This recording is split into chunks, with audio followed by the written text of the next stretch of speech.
Kamustahin natin yung sitwasyon ngayon sa Catanduanes kung saan unang naglandfall ang bagyong Pepito.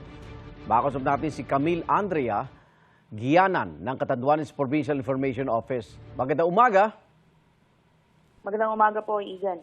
May mga pag-ulan pa bang nararanasan ngayon sa inyong lalawigan? Ngayon po, since wala na po tayong typhoon signal, mainit po generally kahapon. Kung meron naman pag-ulan, ambon lang po. So parang dumaan lang dyan si bagyong Pepito? Hindi po. Heavily damaged po ang Catanduanes and severely damaged ang 6 na northern town namin po. May mga naitalabang nasawi o sugatan?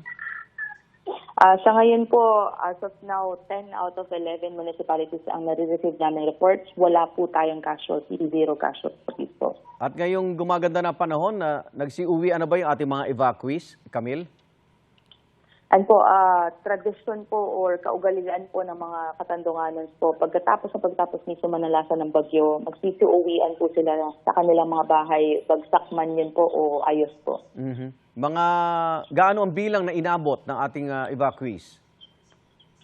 Base po sa latest report po, umabot yung mga evacuees sa 73,645 individuals o 21,000 families po. Oo. Nung sinabi mong grabe ang pinsalang iniwan, maaari bang malaman namin infrastruktura sa kalsada, mga establishmento? Ayan po. Sa agrikultura namin, widespread po yung pagtumba ng mga pananim natin. Wala pong elektrisidad sa buong province po simula November 16 and for situation nito. Wala rin pong water source sa of the municipalities natin. Salamat Camille Andrea Gianan ng Catanduanes PIO.